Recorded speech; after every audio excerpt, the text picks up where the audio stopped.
To millions of Australians, Sam Kekovich is the politically insensitive, fiercely patriotic face of the thriving lamb industry. To those of us who watched him play, he's the raging bull cut down on the cusp of greatness. Welcome, Sam. Welcome, Michael. How was the intro? Well, I was quite happy with it. However, I've got this sneaking suspicion it's going to be a dichotomy. There's going to be a little bit of warmth, and then there's going to be a bit of a slap somewhere along the line. Yeah, that's not my style. But we'll endure this. I'm happy with it. How's the lamnesia going, mate? Lamnesia's going well. I've got my faculties back, so I've finally got to a stage where I'm confident sitting alongside you, the great man. Let me take you back to another time. Yeah. 1969, you're 19 years of age. You win North Melbourne's Best and Fairest Award. You play 16 games and you kick 56 goals. I mean, you were probably the most valuable commodity in the AFL. At the end of that season, you do a knee. Were you ever the same again? It's debatable. I think I played some very good footy after it. Probably not on a consistent level, but certainly the knee robbed me of a little bit of pace and lateral movement. It did. You were no doubt about that. That it did diminish your athletic prowess. Oh, possibly, but I still thought I'd played some good footy. Yeah, you did. I'm not to diminish that, but you were like off the charts in '69. I mean, everyone sort of was watching this young bloke who exploded on the scene and just looked as if he had the world at his feet. Yeah. What happened to your knee? Oh, you played the last game of '69 and missed almost 3/4 of the next season. What happened? Well, funnily enough, I did it playing soccer, and it was with Harry Beitzel's Galars here in Melbourne against I think it was a makeshift Romanian side. Anyhow, I happened to be the goalie. Anyhow, they kicked about 6 goals on me within minutes. Anyhow, I got a bit frustrated, so I ended up taking the ball from the goal square and dribbled up to the centre. Anyhow, I got dispossessed and I pivoted on a 5-cent piece virtually for, on your knee, and I heard it just snap, heard it crack. And who should I fall into? But Doc Rowett. Doc Rowett played that the day. Melbourne centre back, yeah. Anyhow, I couldn't hobble. I didn't know what happened, but I knew it was excruciating. The pain was excruciating. Lots of people hear the name Sam Kekovich, lots of people of my vintage hear your name and often say, quote, wasted talent, unquote. Is that fair or unfair? Oh, no, I can understand where they're coming from.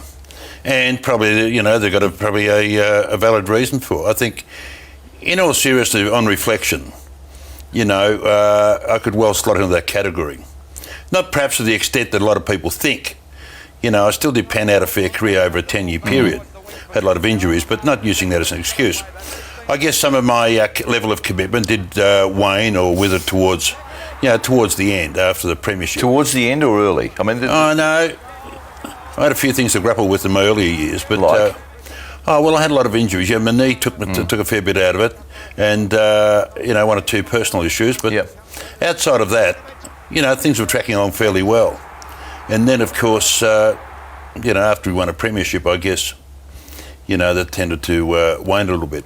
What, you were satisfied with that? Well, you could probably say that. I was probably satisfied to a degree. Perhaps footy didn't have the priority that it once probably held. And, I might have got a bit bored with the whole thing. Really? Yeah. Who would you think in today's football most resembles the young Sam Kekovich? Well, I always looked at Tim Watson. I thought Tim Watson played a very similar game to me. Yep. I look at his son, Job. Job's fairly in and under, attacks the ball, got his head over the ball and, totally committed to the cause, and, got a manic obsession to get the pill. I think he's of a similar ilk. I thought you might have seen yourself as an amalgam of Judd, Selwood and... Well, I wanted to draw that analogy, but I thought by doing that, Michael, you might thought I might have been getting ahead of myself. Now, there is one bloke who's placed today who reminds me of you. Elaborate. His name's Patrick Dangerfield. Yeah. I've seen Patrick play a number of times. He's good over his head. Good over his head. He's quick, explosive off the mark. Kicks running goals. So how does that sit with you? Well, that sits pretty well, mate. Very comfortably, Michael. Sammy, North Melbourne's first premiership team comes in 1975. Yeah. You play in it. Yeah. And the official club photograph has got 19 people in it. Sam Kekovich is missing. What happened? Probably one of the real regrets I've got, in all honesty, is missing that photo. Well, I missed it, through stupid, being silly, by not turning up at the official time. You just ignored it, did you? Well, I must have ignored it. I don't know whether I ignored it. I didn't think they'd be fair dinkum taking that photo without me possibly being there. I can believe that. So you thought if I'm not there, it won't happen? Well, I didn't think anyone in their right frame of mind would have the temerity of taking a shot without the great Sam Kekovich. You mean that, don't laugh. I didn't know. Well, probably a bit of me at the time probably did mean it. But the reality was that Barras decided to go ahead with it, and to this day, with all the sophisticated weaponry at their disposal, where they could superimpose and whatever, they still insist. Does it hurt? Well, probably to a degree it does, but everyone's aware of it. It's taken me around the world, the speculation of where was I or, why the missing photo. But it probably does hurt because that's our most prized bit of memorabilia because that really depicts, you got to understand, it took us 50 years to win that since our inception in 1925. And it more than just a photo, it probably illustrates the history and the very fabric of what North Melbourne was and the great people that came before it and the great people that followed after it, because I think that's probably the most pivotal landmark in the history of North Melbourne. Do you think Barras did it to spite you because of the frustration of you being a little bit unreliable? There might have been a bit of that. Bearing in mind, he and I have a wonderful relationship. I know that. Yeah. You know that. Yeah. Probably at the time it was a bit testy, our relationship, for obvious reasons. But you were. I think it's not unfair to say you were a law unto yourself, weren't you? I was. Yeah. I always. There's no doubt. Look, on reflection, there was a lot of things I took for granted, and probably being the big fish in the small pond, I felt in my own mind that it sort of gave me a little bit more tarmac, a bit more licence to do what I wanted to do, but. That was just my immaturity, ignorance and naivety, I guess.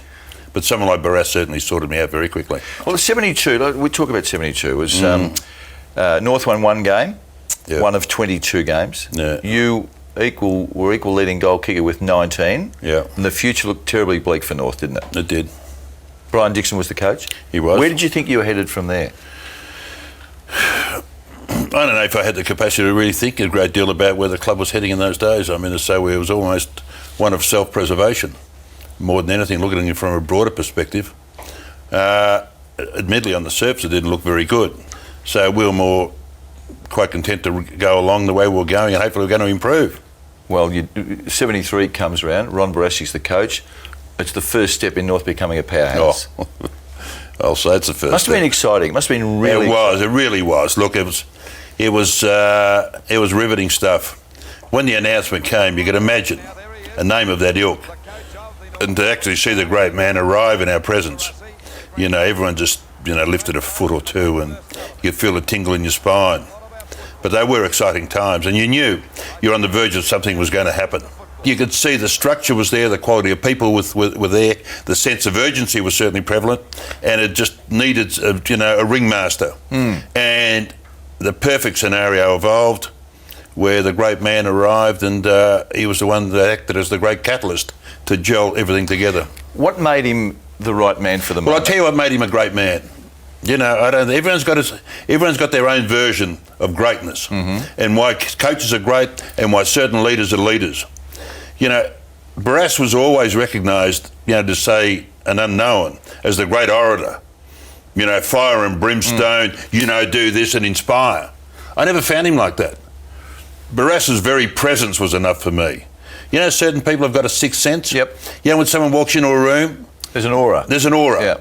And that's the great thing about people that are great. And Barassi had it. And, to everyone, and he's still to this day.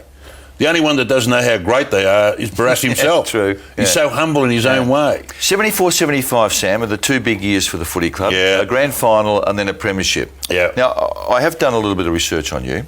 You played 8 finals in that time. Yeah. You were listed in the best players once. Now, surely that's an oversight, isn't it? It's made for you. It's finals, September, the MCG. I thought I would have done better than that. Did you? Yeah.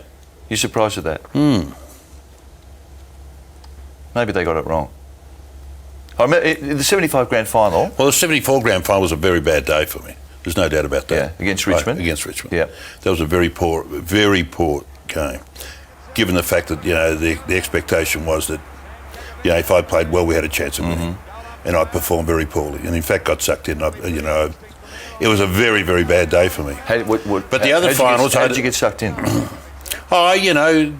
Were you nervous? No, I would have been a bit nervous, yeah. Certainly I was nervous going out there. Not nervous because of thinking of the opposition. Nervous about my own performance and the thought of, club in their own quest for their first ever premiership. Yep. Could we, would we, and then when it started disintegrating before my very eyes, it just became a totally different scenario. So 75, you played a role in the ruck in 75, didn't you? I played, forward line ruck work. We used to split the ground up a bit, but predominantly across the half forward line. So that premiership, was that the ultimate footy moment for you? Well, look, you got to understand, 50 years in the competition, and totally bereft of resource, and predominantly a blue collar operation throughout our existence, and to see people, been following that through rain, hail, and shine. To see the euphoric scenes directly after the game, they were just priceless. You'd almost swear blind. I don't know what utopia is or where the mountaintop is, but I don't think it gets any better than that. I think people could have died happy after. Well, they would have. Supporters. Look, euthanasia would have even been passed that day. Did you happen to sort of put yourself out and go to the Southern Cross that night for the grand final celebration? I think I might have fleetingly imbibed over the drip tray, Michael. Yes. You've done too much research, Michael. You played with some sensational players, legends of the game. Blight Cable, Schimmelbusch, Gregg, Dench, and every time you name a few, you leave a few out. Who was the one that you most enjoyed watching play in the blue and white colours? I still to this day think Barry Cable's probably the best player, pound for pound, that played the game. That played the game? Yeah. Wow. Caves would agree with that. Well, Caves would, yeah. Well, he never lacked confidence. Well, I think when you get to that level, you've got to be confident. It's all very well being humble and, being reserved and facading. The people that really aspire to the pinnacle, the one constant or the common denominator that's always prevalent among them is their level of confidence within themselves. You've got to be. Fair enough. I want to ask you about a particular game against Richmond, not the 74 grand final. It was a game at the MCG. Well, one of the finals, I played a lot of good finals in those. That stung you, didn't it, when I said that you were... Well, I don't know who did that. One bad game. I reckon I played one bad finals. And that was the 74 grand final? Yeah, I played a shocker. Well, there was another... Barras was going to sack half the side, in fact. Yeah, well, in fact, he did, didn't he? Dennis Pagan was a casualty of that game. Yeah, I think he was the only one, but there was about 7 or 8 on the list had their paper stamps. I think it was Ron Joseph the following morning.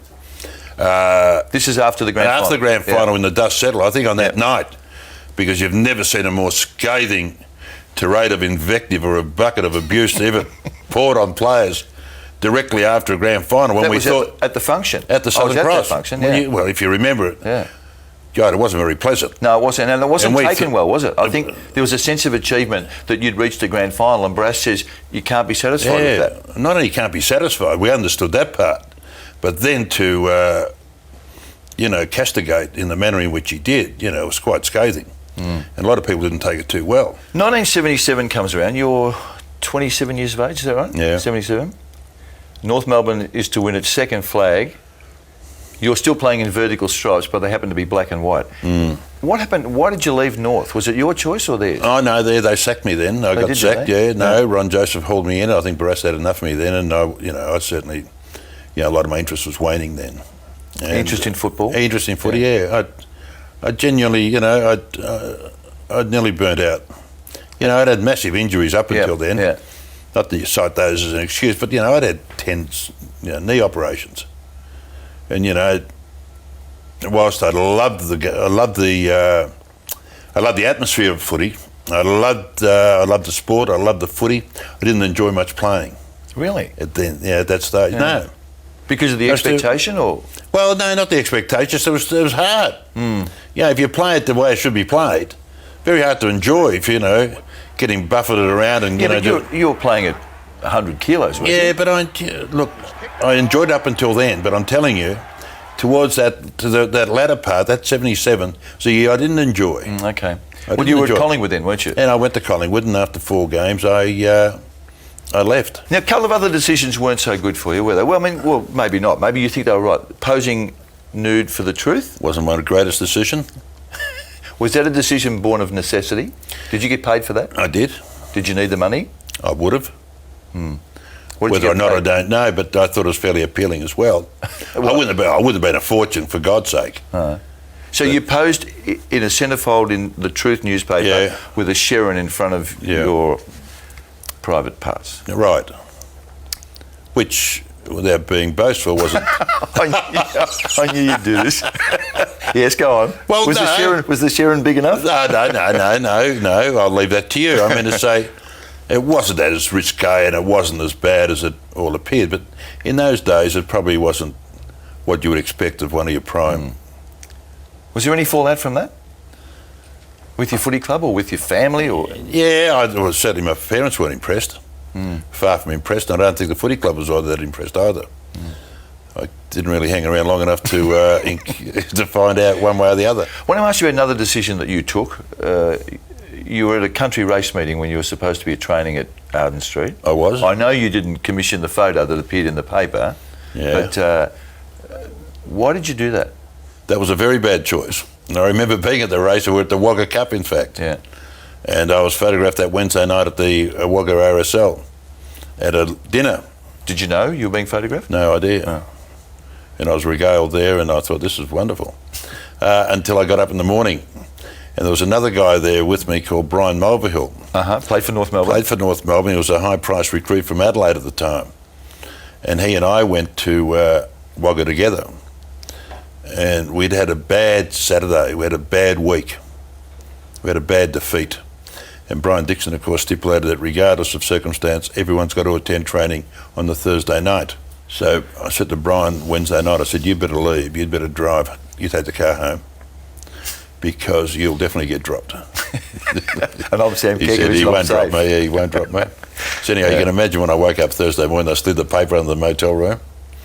I picked up the paper, I went to the toilet and put it on the front page, and there I was axed. You're on the front page? Yeah, it was dropped. So by the time I flew back to Euston Airport in those days, we flew back in a private plane with a friend of mine. And there was the media bureaus waiting for me. How did you handle that? Oh, with aplomb. Silly question. It was. After the break, Sam Kekovich, the entertainer. Your older brother Brian played for Carlton. He did. Played in the Premiership team 1968. Kicked 4 of 7 goals, and it was a winning score. The great trivia question. Yeah. The only side to ever win a Premiership kicking less than the Correct. The vanquished kicked more than the victor. Yeah. 4 of 7. He didn't play long, did he? Well, he had a bad back. He got crippled. Did he? If you remember. Yeah. To this day, he still has difficulty walking. Does he? So he had to give it away. He had to give it away. The one that you know, I need to ask you about your younger brother. Yeah. Michael was killed on a run when he was still at Trinity Grammar, correct? He was at Trinity, yeah. Yeah. On the roads, running on the roads in. He trained, running home to where we lived at Doncaster in those days. And after a game at Trinity, he decided to run home. And unfortunately, got struck, twilight hours. An unfortunate circumstance, and that was it, yeah. Were you at home? Gut-busting. Were you at home? No, I was at Arden Street. In fact, we played St Kilda. I remember vividly we were in the having an after-match drink when I got called into the room. Ron Joseph. Ronnie told you, did Yeah. Do you remember how you coped? I mean, you wouldn't have coped, but do you remember, did you go to... Horror scenes, yeah. Horrific. You wouldn't want to go, no one goes through that. You read the tissues, you think, how horrific. I can identify because I've been through it, but those people who go through it, awful times. What lasting impact did it have on the family? Well, it still does. You never get over it. You work your way through it, but you never get over it. It has a terrible effect for a long, long time. He was obviously a very promising, very talented, and pardon me, he'd already played a game. Did he play a night game? Yeah, and the general consensus was that he was going to be by far probably the best of the three of them. They always say that, but he was. Yeah. He showed a lot of talent, but he's also a very good academic. Accurate at Trinity Grammar, and just a terrific kid. The future of your footy club, Sam. I know you're very fond of it. You're closer than that. You do a lot of things for North. You care about them, and obviously care about their future. Where do you see it? Look, I still see us as a very much intricate part of the competition. Based in Melbourne? Well, that's a decision they've taken upon themselves. I'm not so sure that it is based in Melbourne. But certainly in the foreseeable future it is. But how sustainable that is, I'm not so sure. I'm not that close to it now at the moment, by the way. But You know, they're You're doing... still doing their functions? You're still... No, we don't have that many functions now. Okay. No, I don't. But occasionally I still go. But look, they've worked terribly hard. They've got a wonderful facility. They've got a great playing list. And but at the end of the day, you know, the prerequisite for existence is bottom line. I think where we're sitting at the moment, if we can just monitor our debt and eradicate some of our debt, I think we're going to be in a fine space. Okay.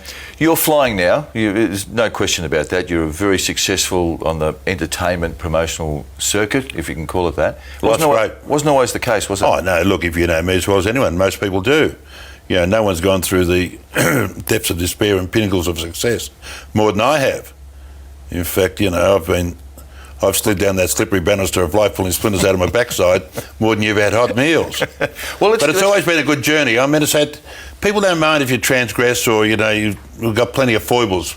We're God's children. But it's good to have learnt, and I've been very fortunate that the one thing that's always been my basis for my recovery, for want of a better term, is the likes of the Ron Josephs and the Barassis and the Mantellos and the Aylets. And in recent times, the Richard Collises. Yep. You know, he's a great mate of mine, a fantastic mentor, and arguably probably the greatest leader of the free world. What a free world. Free world. He's been outstanding. He has. There's no question look, about and you that. got no idea how many people he's inspired. But he's a very humble man, but he's very confident within himself. But let me take it specifically to the mid-90s. Yeah. I mean, you were very much down on your luck at that time, weren't you? No. In the mid-90s, I was fine. Mid-90s, about early 90s. Early 90s, I was really struggling. I had very few job prospects. I was sort of meandering through life. You were skint, weren't you? Yeah, my word, I was skint. Yeah. Was that because of... But I went through many... I've been through fortunes two and three times. Is that because of the punt? Oh, no, it wasn't directly through the punt. You know, sure, I punted, and sure, I socialised, and I was probably a beacon of excess. And that's, and that was the way life was then. And I enjoyed that social part of it. It's just a pity that, I probably didn't have the income to sustain it. It went through your hands pretty quickly, didn't it? It did. Yeah. I wasn't the most prudent, I didn't have the most prudent fiscal policy, Michael, no. Kekovich, the entertainment phenomenon, to the best of my knowledge, probably started with your appearances on the ABC show called The Fat, is it? The Fat was the one that probably took me to a national level, yeah. It gave me a wonderful opportunity. That was fundamentally a Sydney panel, wasn't it? It was a Sydney panel, yeah. And how did you get involved in that? Well, I wasn't the first choice there. I think Johnny Platten was the one that they were seeking originally. But for reasons best known, I think it was the Doc. Dr. Turf? Doc Turf, the nominator, said, she'd go and get Sam Kekovich. Well, that was probably one of the big breaks that I got. Now, you are massive on the entertainment scene, there's no doubt about that. I've done some work with you and I've been in audience when you've been there. If I were just hypothetically in the corporate sector and I rang your management company and said, I want Sam Kekovich to speak to our management team, what would we get and how much would we cost? Well, I'd cost nothing. I'd be at your beck and call. You've got to understand, we do a lot. There's a lot that we do, as you would, I imagine, do a lot of charity work and a lot of nothing. But I mean, is it on your website? No. It's not? No. So it's negotiable? It's negotiable. Everything's negotiable, Michael. Everything's got a price. But it would be, like, if I were to say in the order of 10,000, would I be... I wouldn't turn up for that. Stop belittling me, humbling me here, will you? Tell me, we've talked socially before about the impact of the lamb commercials on the lamb industry. Right. Just give us an indicator about what that campaign has done. Look, it's been a phenomenal success. It really has, and not only because of the commercial, but you got to understand the resilience of the Australian farmer to produce the quality product that he has in such adversity.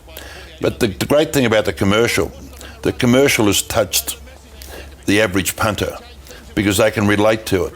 Because I think it's been a fantastic fit in terms of depicting our greatest asset. There's always been this endemic belief in our culture that money is the universal panacea. So someone like you who resembles the top end of the food chain, as opposed to someone like me who regards generosity of spirit, the sense of fair play and self-deprecation as our most important values. Do you mean that? I do mean that. I mean to say, taking a deep breath and having a good old belly laugh. We overdose on tolerance and political correctness. We are delusionary. We're all about dependence instead of independence. We're all about welfare. That's un-Australian. You are a political commentator, aren't you, in your own way? Well, in my own way, yeah, but not because I've been taught out of a manual. My parents taught me. I saw what they did. They were my inspiration. Not because, you certainly wouldn't be inspired by any contemporary politician, I'd say. No. We talk about drugs being, performance-enhancing drugs banned in sport. They should be made compulsory in politics. It's absurd. Right, enough of the political stuff. All right, keep going. Everyone has a regret in their life. People say to me, I've got no regrets. Everyone has something in their life that they would have liked to have done better or differently. Yep. Have you got one? Yeah, I'd like to have eradicated your initial comments that, I was probably a waste of talent. I wouldn't like to have been thought in that light. But I guess so it does hurt you, does it? Well, it does. Yeah. Implicit in that statement is that you believe there's some substance to that observation. Oh, no doubt. Yeah. No doubt. Yeah. No, I'm not shying away from it. And I'm not using anything as an excuse for my demise, if there is a demise. No demise. But purely self-inflicted. And I understand that. Hey, Sammy, it's been great chatting. I always enjoy always a delight, Michael. listening to you, and particularly when you're up the front entertaining. And I loved watching you play. And I think it probably is a bit harsh to suggest that it wasn't a great career. It was probably shorter than it should have been, and it mightn't have had as many highlights, but it took off at such a rate that we expected, you could be watching the best player ever. Appreciate that, Michael. Thank you. Nice to see you, mate. Always a delight. Thanks, mate. This has been a Fox Footy production for Fox Sports.